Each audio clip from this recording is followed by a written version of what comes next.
আজকে অন্তর্বর্তীকালীন সরকারের প্রধান উপদেষ্টা মাননীয় প্রধান উপদেষ্টা ডক্টর মোহাম্মদ ইউনূসের সভাপতিত্বে জুলাই গণ অভ্যুত্থান ঘোষণাপত্র প্রণয়ন বিষয়ে একটি সভা অনুষ্ঠিত হয়েছে। এই সভাতে বিএনপি, জামাত, হেফাজতে ইসলাম, বাম মঞ্চ, বৈষম্যবিরোধী ছাত্র আন্দোলন, নাগরিক কমিটি সহ জুলাই গণ অভ্যুত্থানে অংশগ্রহণকারী প্রায় সকল শক্তি এবং রাজনৈতিক দল উপস্থিত ছিলেন। এই বৈঠকে জুলাই গণ অভ্যুত্থান ঘোষণাপত্র প্রণয়নের ব্যাপারে ঐক্যমত পোষণ করা হয়েছে। সবাই বলেছেন এই ধরনের একটা ঘোষণাপত্র দরকার আছে, তবে এখানে অনেক সাজেশন এসেছে। মোটা দাগে বলে এই সাজেশনগুলোর মধ্যে ছিল এই ঘোষণাপত্রে সবার অবদান ঠিকমতো করে বলতে হবে এবং এই ঘোষণাপত্রের ধারাবাহিকতা ঠিকমতো উল্লেখ করতে হবে।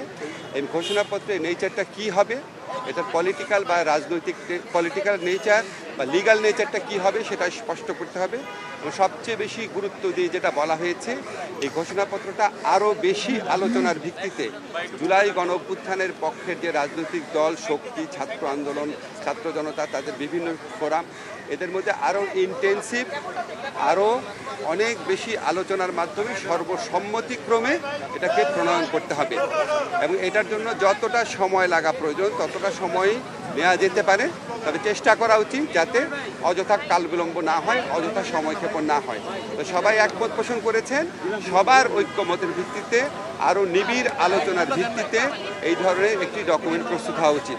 আমি সবাই আশাবাদ ব্যক্ত করেছেন যে এই প্রক্রিয়ায় আমরা সফল হতে সক্ষম হব এবং আমাদের জুলাই গণ অভ্যুত্থানকালে যে অটুট জাতীয় ঐক্যের মাধ্যমে আমরা ফ্যাসিস্ট গণহত্যাকারী সরকার শেখ হাসিনা সরকারের পতন ঘটিয়েছি, সেই ঐক্যের একটা ন্যারেটিভ সবাই ঐক্যবদ্ধভাবেই প্রণয়ন করতে পারবো, এই আশাবাদ ব্যক্ত করে আজকে সভা শেষ হয়েছে। রাজনৈতিক দলগুলোর মধ্যে কোনো রকম দূরত্ব সৃষ্টি হয় নাই, শুধুমাত্র প্রসেস নিয়ে কী পদ্ধতিতে আলোচনা করা হবে সেটা নিয়ে বিভিন্ন রকম মতামত এসছে। বিভিন্ন রকম মতামতকে আমরা স্বাগত জানাই এবং আমরা কোথাও এতে অনৈক্যের সুর দেখি না, বরং আরও সবাই মিলে সমন্বিতভাবে যেন কাজ করা যায়, সবার মতামত যেন সঠিকভাবে প্রতিফলিত হয়, সবাই যেন ফিল করে এই জুলাই গণ অভ্যুত্থান ঘোষণাপত্রের মালিকানা তারও আছে, এটার পক্ষে বিভিন্ন মতামত এসছে। আমরা মনে করি এটা আরও সুদৃঢ় ঐক্যের পথে আরও সহায়ক হবে এই মতামত।